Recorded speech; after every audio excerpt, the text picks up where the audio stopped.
இன்றைக்கு 37, 38 ஆண்டுகளுக்கு முன்னால், அதாவது எம்முடைய 30களில் வயது 30களிலே ஒரு நாள் மவுண்ட் ரோடு அண்ணா சிலைக்கு அருகிலே ஒரு கடையிலே ஒரு பொருளை வாங்கினேன். விலை விசாரித்தேன். ரூ. 200 சொன்னார். 150க்கு கேட்டேன். தரவே முடியாது என்று சொல்லிட்டார். சரி என்று சொல்லி ரூ. 200க்கு 2 பொருளை வாங்கிக் கொண்டு பணம் கொடுத்தேன். அவர் பாக்கி கொடுத்தார். வாங்கி அப்படியே பாக்கெட்டில வைத்துக்கொண்டு வந்துவிட்டேன். கிட்டத்தட்ட மயிலாப்பூரிலே இந்த இல்லத்துக்கு அருகிலே வந்துவிட்டேன். லஸ் கார்னருக்கு வந்துவிட்டேன். அங்கே வந்ததுக்கு பிறகு தான் எனக்கு பொறி தட்டியது போல இருந்தது. அவர் நிறைய பணம் நமக்கு பாக்கி கொடுத்தது போல இருக்கிறதே என்று சொல்லி ஒரு ஓரமாக நிறுத்தி பாக்கெட்டை பார்த்தேன். அவர் எனக்கு 2 பொருளை கொடுத்துவிட்டு 1 பொருளுக்கு தான் பணம் எடுத்திருக்கிறார். உடனே லஸ் கார்னரிலிருந்து திரும்ப வண்டியை திருப்பிக் கொண்டு அண்ணா சாலைக்கு வந்து அவரை பார்த்து, "என்ன ரூ. 200 பொருளை 150 கேட்டேன் தரமாட்டேன் என்று சொன்னீர்கள். சரி ரூ. 200க்கே கொடுங்கள்" என்று சொல்லி 2 பொருள் வாங்கினேன். ஆனால் 1 பொருளை வாங்கிவிட்டு நீங்கள் 1 பொருளுக்குரிய காசை வாங்கிவிட்டு 2 பொருளை கொடுத்து விட்டீர்களேன்னு சொன்னேன். அவர் அழாத குறையா என் கையை பிடித்துக் கொண்டார். "ஐயா, எனக்கு சம்பளமே ஒரு நாளைக்கு ரூ. 200 தான். அது போயிருச்சேன்னு சொல்லி இப்போ வருத்தப்பட்டு உட்கார்ந்துட்டு இருந்தேன் கணக்க பார்த்துட்டு. நல்ல வேளை நீங்களே வந்தீங்க, திருப்பி கொடுத்துட்டீங்கன்னு" சொன்னார். இப்படி 2 பொருளை கொடுத்துவிட்டு 1 பொருளை காசு வாங்கிக் கொண்டது நமக்கு லாபம் தானே என்று சொல்லி நான் வீட்டிற்கு போகவில்லை. திரும்பி வந்து கொடுத்து விட்டேன். அதற்கு என்ன காரணம் என்று நினைக்கிறீர்கள்? ஹஜரத் அப்துல் வஹாப் சாஹிப் அவர்களிடம் நான் பெற்றுக்கொண்ட அந்த ஞானப்பாடம் தான். அப்பொழுது அந்த காய்கறிக்காரர்களிடத்துல மயிலாப்பூரிலே காய்கறிகள் வாங்குகிற போது, சில்லறைகள் கொடுத்துவிட்டு பாக்கியை வாங்குகிற போது, அவர்கள் 10 பைசாவோ, 20 பைசாவோ கூட கொடுத்து விட்டால் கூட, அதை அப்படியே பாக்கெட்டிலே போட்டுக்கொண்டு வருகிற காலம் ஒன்று இது. ஆமாம், என்ன எடை போடுகிறார்கள்? தாறுமாறாக எடை போடுகிறார்கள். ரூ. 1 பொருளை ரூ. 2க்கு இருக்கிறார்கள். அப்படி இருக்கும்பொழுது ஒரு 10 பைசா, 20 பைசா கூட வந்து நாம் வைத்துக் கொண்டால் என்ன தவறு என்கிறது போல நியாயப்படுத்துகிற மனது இருக்கும். ஆனால் அப்துல் வஹாப் சாஹிப் அவரிடம் பழகிய பிறகுதான், இல்லை அது தப்பு. அந்த காய்கறிக்காரி செய்கிற தவறுக்கு தண்டனை கொடுப்பதற்கு நான் யார்? அவள் செய்த தவறுக்காக நான் அவளுக்கு 10 காசு, 20 காசு அதிகமாக்கி தண்டனை கொடுப்பதா? அதுக்கு நான் யார்? அந்த அதுக்கு நான் ஆள் அல்லவே. இந்த சிந்தனையை என்னிடத்தில் உருவாக்கியது அப்துல் வஹாப் சாஹிப் கூட. அதைப் போலவே ஒரு கிரேப்ஸ் வாங்க போகிறோம், திராட்சை. அதை வாங்குகிற பொழுது அவன் எடை போடுகிற பொழுதே 1, 2, 1, 2 எடுத்து வாயிலே போடுவது மனித இயல்பு. ஏன் பட்டாணி, வேர்க்கடலை வாங்கும் பொழுது, பட்டாணி, வேர்க்கடலை வாங்கிட்டே இருக்கும் பொழுது, கொஞ்சம் பட்டாணியையும் வேர்க்கடலையும் வாயிலே போட்டுக்கொள்வது இயல்பு. ஆனால் அது மிகப்பெரிய தவறு. இந்தாருங்கள் சுவைத்துப் பாருங்கள் என்று திராட்சையை அந்த கடைக்காரரே எடுத்துக் கொடுத்தால் அது ஆகுமானது. அல்லது இதை நான் எடுத்துக்கொள்ளட்டுமா, சாப்பிட்டு பார்க்கவா என்று கேட்டு அவருடைய அனுமதியை பெற்று நான் சாப்பிட்டால் அது ஆகுமானது.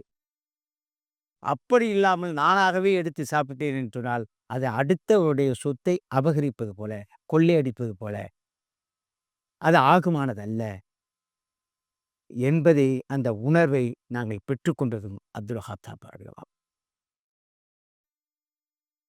அப்துல் காதர் ஜெயிலானி அவர்கள் சிறு வயதிலே பாக்தாதிலே இறைஞான கல்வியை கற்பதற்காக போனதும், இடையிலே கள்வர்கள் கூட்டம் சூழ்ந்து கொண்டதும், அந்த வணிகர் கூட்டத்தில் வைத்திருந்ததெல்லாம் அந்த கள்வர்கள் திருடிக் கொண்ட அந்த சம்பவம் நமக்கு தெரியும்.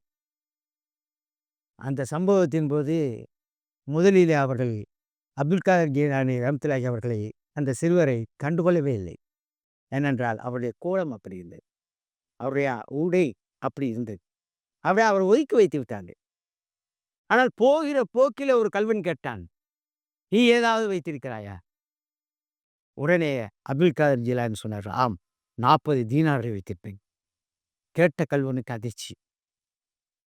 "என்ன? பஞ்சை பராரியை போல் தோற்றமளிக்கிற இந்த சிறுவனிடத்திலே 40 தீனார்கள் இருக்கிறது. எங்கே இருக்கிறதுடா?" "ஆம், என் தாயார் இதோ சட்டை பையிலே தைத்து வைத்து அனுப்பியிருக்கிறாரே." பிரித்து பார்த்தால் 40 தீனார்கள் கொசுங்கிட்டார். கள்வன் பார்க்கிறான். எப்படி? ஏன் இதை என்னிடத்திலே சொன்னாய்? இதை சொல்லாமலேயே நீ போயிருக்கலாமே. அப்பொழுது அப்துல் காதர் ஜிலானி சொன்னார், இறைஞான கல்வியை கற்பதற்காக போய்க் கொண்டிருக்கிறேன். என்னுடைய தாயார் எந்த நிலையிலும் பொய் சொல்லக்கூடாது என்று சொல்லியிருக்கிறார். ஆகவே உண்மையைச் சொன்னார். இந்த சம்பவத்தை பார்க்கிறபோது இவருடைய அப்துல் காதர் ஜிலானி ரஹ்மத்துல்லாஹி அவர்களுடைய பெருமையைத்தான் எல்லோரும் சொல்லுவார்கள்.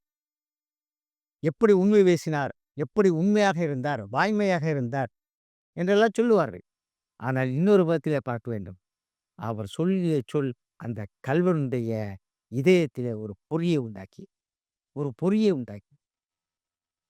ஒரு சின்னஞ்சிறு சிறுவனிடமிருந்து வந்த ஒரு வார்த்தை அவனுடைய வாழ்க்கையே புரட்டி போட்டது கள்வனுடைய வாழ்க்கை.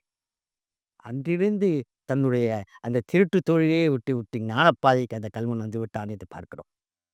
அப்படித்தான் மனதிலே குப்பைகளை சுமந்து கொண்டு வாழ்ந்து கொண்டிருந்த எங்களுக்கெல்லாம் ஒரு சின்ன ஒரு புரட்சி, ஒரு சின்ன ஒசுபுதலை எங்களுக்கு ஏற்படுத்தி தந்தவர் அப்துல் வஹாப் சாத் அவர்கள் தான். சிந்தித்து பார்க்கும்.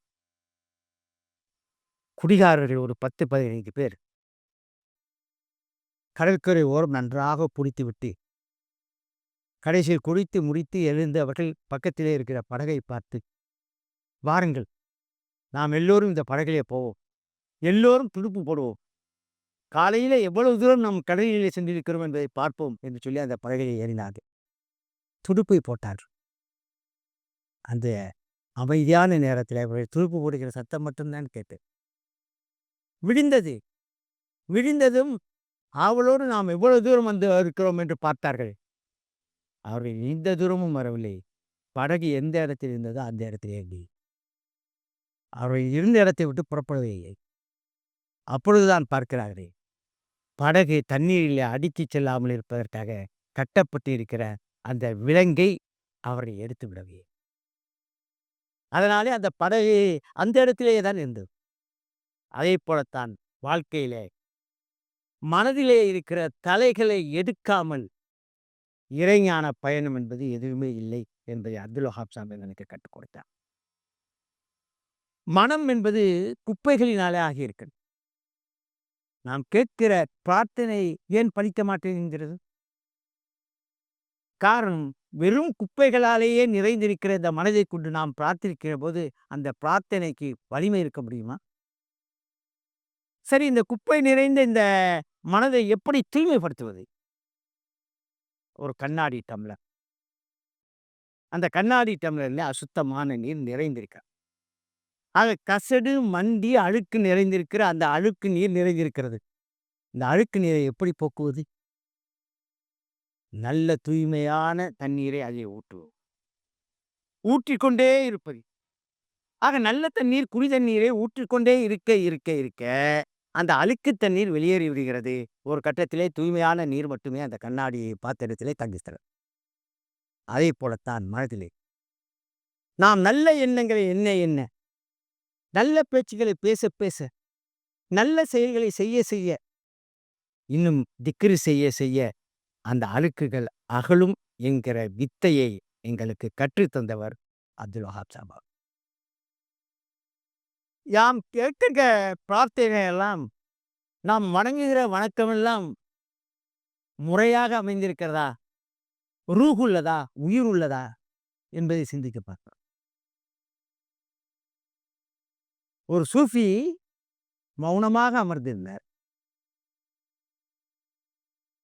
அவரிடத்திலே வந்து ஒருவன் கேட்டான், நீங்கள் இவ்வளவு நேரம் மௌனமாகவே இருந்தீர்களே, இறைவனிடத்தை அப்படி என்ன கேட்டீர்கள் என்றார்.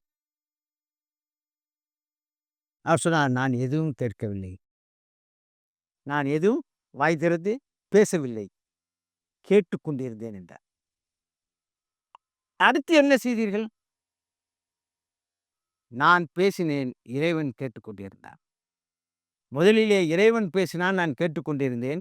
நான் பேசினேன், இறைவன் கேட்டுக்கொண்டிருந்தான். இப்பொழுது 2 பேருமே பேசவும் இல்லை, கேட்கவும் இல்லை. ஒரு ஆழ்மையான தியானத்தின் நிலையிலே மௌனத்திலே ஆழ்ந்து போனோம். அப்படி ஒரு மௌனத்தின் ஆழத்திலே நாம் முத்தெடுக்கிற கலைதான் ஆன்மீக கலை. அதை கற்றுத்தந்தவர் அப்துல் வஹாப் சாஹிப்.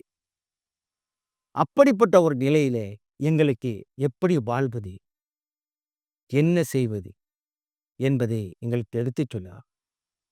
இந்த மனதிலே இருக்கிற குப்பைகளை எல்லாம் அகற்றுகிற போது நாம் எப்படி வாழ வேண்டும் என்று சொன்னால், அவரவர்களே அவரவருடைய இயல்புக்கு ஏற்ப ஏற்றுக்கொள்க. அவரவர்களே ஏற்றுக்கொள்க. ஒருமுறை வஹாப் சாப் அவர்கள் தான் சொல்றார்கள். ஜுனைத் பக்தாதி அவர்கள் வாழ்க்கையிலே நடந்தது. அவர்கள் பயணப்பட்டு போய்க் கொண்டிருக்கிறார்கள். சீடர்கள் தொடர்ந்து கொண்டிருக்கிறார்கள். ஒரு நாள் அவர்களுக்கு உண்ண உணவே கிடைக்கவில்லை. அருந்த நீரே கிடைக்கவில்லை. பாலைவன பகுதியிலே போகிறார்கள். எல்லோரும் சோர்ந்து போனார்கள். தண்ணீரின்றி, உணர்வின்றி. மாலை சாய்ந்தது. ஒரு மரம் தெரிந்தது. அந்த நிழலிலே அமர்ந்தார்கள். எல்லோரும் படுத்து விட்டார்கள். உறங்கிப் போனார்கள். இவர் மட்டும் இறைவனிடத்திலே கையேந்தி கொண்டிருந்தார். அதை பார்த்து கொண்டிருந்த ஒருவர் கேட்டார், "என்ன செய்து கொண்டிருக்கிறீர்கள்?" என்றார். "நான் இறைவனுக்கு நன்றி செலுத்திக் கொண்டிருக்கிறேன். அவன் இன்றைக்கு நமக்கு செய்த நன்மைகளுக்காக நான் கையேந்தி அவருக்கு நன்றி செலுத்திக் கொண்டிருக்கிறேன்" என்று சொன்னார். என்ன, இன்றைக்கு தான் நமக்கு சாப்பிடவும் ஒன்று கிடைக்கவில்லை, உண்ணவும் இல்லை, அருந்தவும் இல்லை. அப்போது என்ன நன்றி சொல்லப் போகிறேன் நான்? இல்லை, இறைவன் இன்றைக்கு அருமையான பசியை தந்தான், அற்புதமான தாகத்தை தந்தான், அதற்காக அவனுக்கு நன்றி செலுத்துகிறேன் நான். அதாவது எது இயல்போ அதை அப்படியே ஏற்று வாழ்கிற தன்மை. இன்பமா துன்பமா, அல்லலா அவதியா, இன்பமா மகிழ்வா, எல்லாத்தையும் அதனுடைய இயல்பிலேயே ஏற்று வாழ்கிற சமமான ஒரு வாழ்க்கை. 5 விரலும் ஒன்றாக இல்லை. 5 விரலும் ஒன்றாக இருந்தால் உணவு உண்ண முடியாது, எழுத முடியாது, எதற்கும் பயன்படுத்த முடியாது. ஆகவே மனிதர்களும் அப்படித்தான். ஒவ்வொருவருக்கும் ஒவ்வொரு இயல்பு.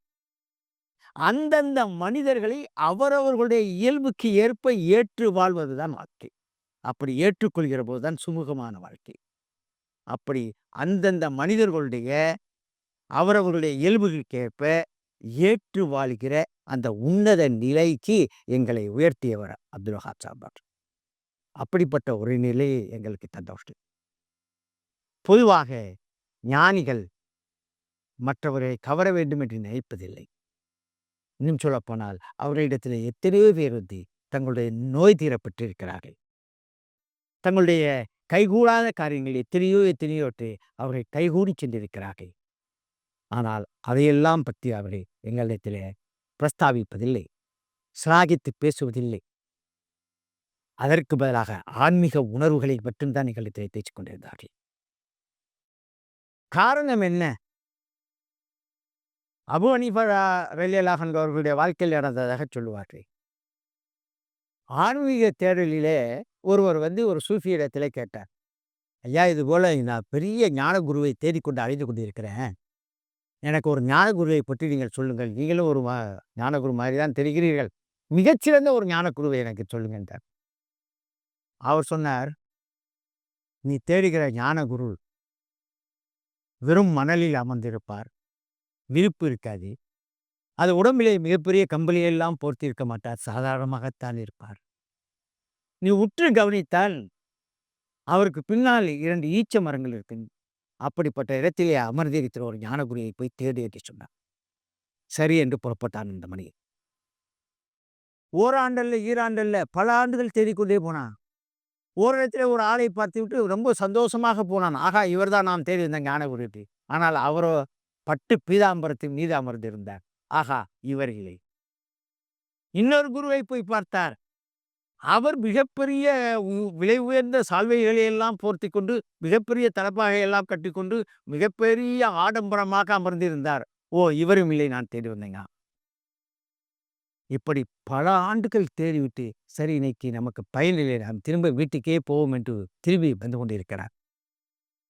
மிகப்பெரிய பயணத்திற்கு பிறகு பார்க்கிறார், 2 ஈச்ச மரத்துக்கு இடையிலே ஒருவர் அமர்ந்திருக்கிறார். உற்று கவனிக்கிறார். கீழே விருப்பு என்பதில்லை. அவர் உடம்பிலே மிகப்பெரிய போர்வைகள், பட்டு பீதாம்பர போர்வைகள், ஆடம்பர போர்வைகள் எதுவுமே இல்லை. அமைதியாக அமர்ந்திருக்கிறார். ஆஹா, இவர்தான் நாம் தேடி வந்த குரு என்று சொல்லி நேரடியாக போய் அப்படியே தலையை கவிழ்ந்து கொண்டு அமைதியாக உட்கார்ந்தே இருக்கிறார். மெதுவாக தலையை தூக்கி பார்க்கிறார். முதலாக அவர் சந்தித்த அதே ஞானகுரு தான். ஆக அவர் தேடி வந்த ஞானகுரு அவர்தான். ஆனால் அந்த ஞானகுரு அனுப்பி வைத்து விட்டார் வேறொருவர்களுக்கு. காரணம் என்ன? காரணம், எந்த சூஃபி ஞானிகளும் தங்களை கவர்வதற்காக எதையும் செய்வதே இல்லை. அது மட்டுமல்ல, தங்களை தேடி வருபவர்களை உடனே ஏற்றுக்கொள்வதும் இல்லை. அவர்களை பக்குவப்படுத்தித்தான் ஏற்றுக்கொள்கிறார்கள். அப்படிப்பட்ட ஒரு நிலையிலே பார்க்கிறபோது, அப்துல் வஹாப் சாஹிப் அவர்கள், நாங்களெல்லாம் எத்தனையோ குருக்களை தேடி, கடைசியாக அந்த ஞானகுருவை அடைந்தபோது, எங்களை பக்குவப்படுத்தி அவரை சேர்த்துக்கிட்டார்கள்.